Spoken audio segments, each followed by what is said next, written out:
किसी भी मुल्क में धर्म की राजनीति हो बहुत अच्छी बात है, उससे अच्छी तो कोई बात हो ही नहीं सकती।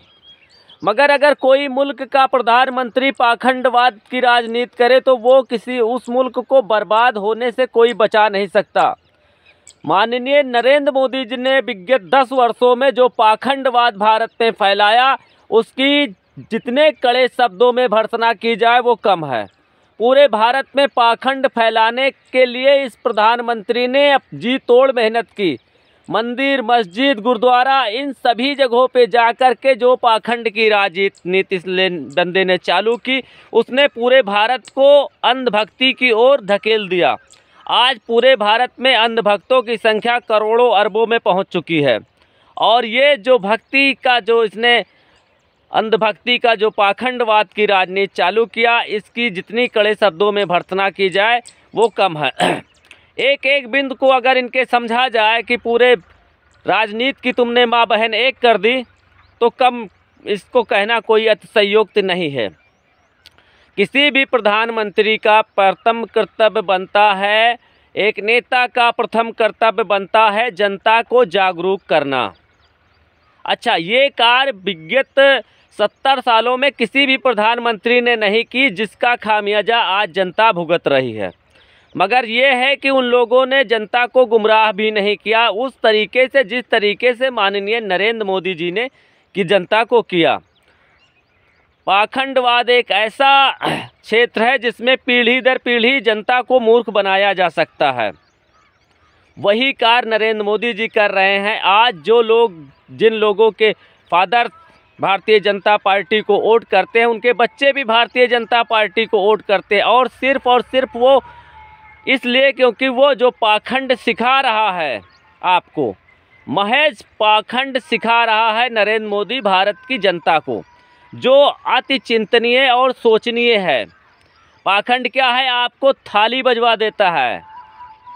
कोरोना एक बीमारी थी और उस बीमारी को भगाने के लिए इसने दीपक जलवा दिए। दीपक जलाने से कोई बीमारी नहीं जाती है, थाली बजाने से कोई बीमारी नहीं जाती है। लेकिन पूरे 10 सालों तक इसने जो पाखंडवाद किया, मंदिर जाना, गुरुद्वारा जाना, कभी पठान बन जाना, तरीके की जो नौटंकी, जो पाखंड इसने चालू किया, देश ही नहीं विदेशों तक में इसने पाखंड को बढ़ावा दे रहा है।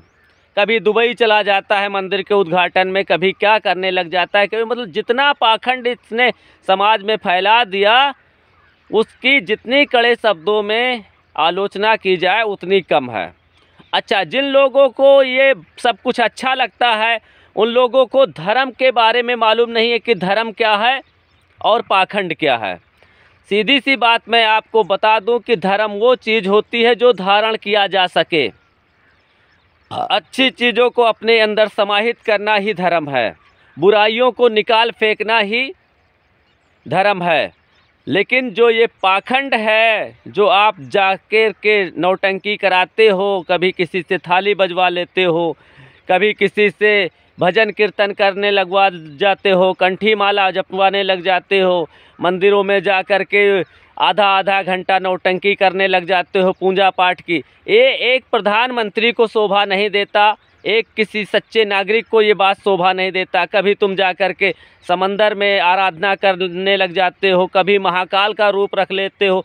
पाखंडीवाद करना है, करो, अच्छी बात है, लेकिन एक प्रधानमंत्री को, किसी भी मुल्क के प्रधानमंत्री को पाखंडवाद शोभा नहीं देता। ये हमारी बदकिस्मती है कि हमें एक ऐसा प्रधानमंत्री मिला जो विगत 10 सालों तो सिर्फ और सिर्फ पाखंडवाद की राजनीति इसने की, और पाखंडवाद को बढ़ावा इतना दे दिया कि अब भारत की जनता मूर्खता की चरम प्रकाष्ठा पार कर चुकी है।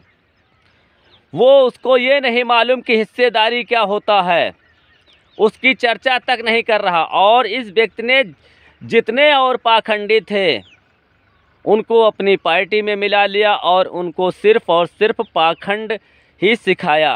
तो आप इस चीज़ को समझिए कि धर्म और पाखंड दो अलग अलग चीज़ें हैं। और भारतीय जनता पार्टी ने अपने जितने का जीवन काल है, उसका लगभग 120 साल 30 साल जो भी जीवन काल है भारतीय जनता पार्टी का, उसने सिर्फ और सिर्फ पाखंडवाद की राजनीति की। धर्म की राजनीति उसने नहीं की।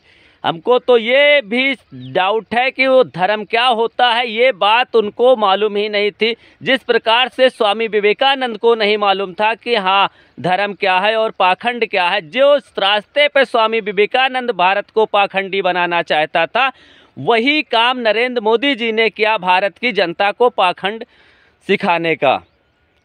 ये उनका चेला है स्वामी विवेकानंद का, जो भारत में पाखंड फैलाने का पहला ऐसा व्यक्ति था जिसने भारत में पाखंड को बढ़ावा दिया।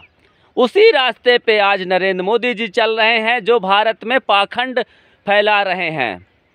पाखंडी इतना है कि भारत में तो एक कहावत थी कि मनवा ना रंगायो रंगायो जोगी कपड़ा।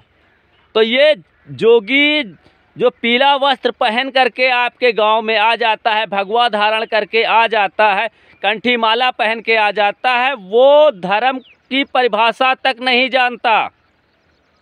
धर्म क्या है वो उस चीज़ को नहीं जानता। धर्म होता है जो धारण किया जा सके।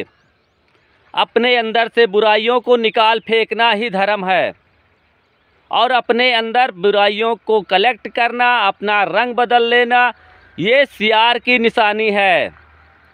सियार हमेशा रंग बदल करके शेर बनने की कोशिश करता है। उसी तरह आप कपड़े बदल करके भगवा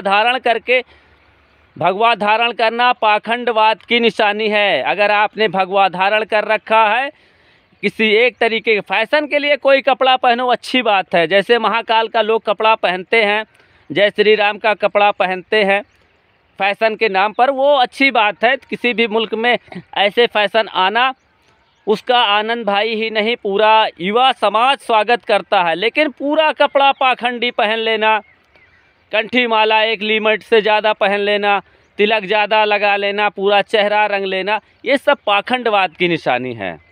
आप जीन्स पैंट पर महाकाल की टी शर्ट पहनना ये फैशन की निशानी है।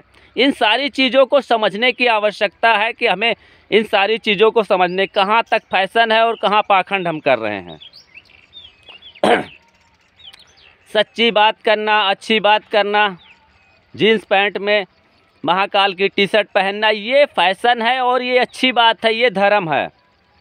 लेकिन आप कंठी माला पहन करके आधे घंटे पूरे दिन जो है सिर्फ पाखंड करना, समंदर में जाकर नौटंकी करना, पूजा पाठ करना, ये सब पाखंडवाद की निशानी है। और विगत 10 सालों में माननीय नरेंद्र मोदी जी ने सिर्फ और सिर्फ पाखंडवाद को ही बढ़ावा दिया है। आप इस पाखंडवाद से बचिए, वरना आपके बच्चे लाचार और अपाहिज हो जाएंगे। उनको स्कूल नहीं मिल पाएगा, विद्यालय नहीं मिल पाएगा, उनको रोज़गार नहीं मिल पाएगा, अगर आपने इस पाखंडवाद की राजनीति को बंद नहीं किया तो। आप ऐसे प्रधानमंत्री को सचेत करें कि ये पाखंडवाद की राजनीति बंद करे।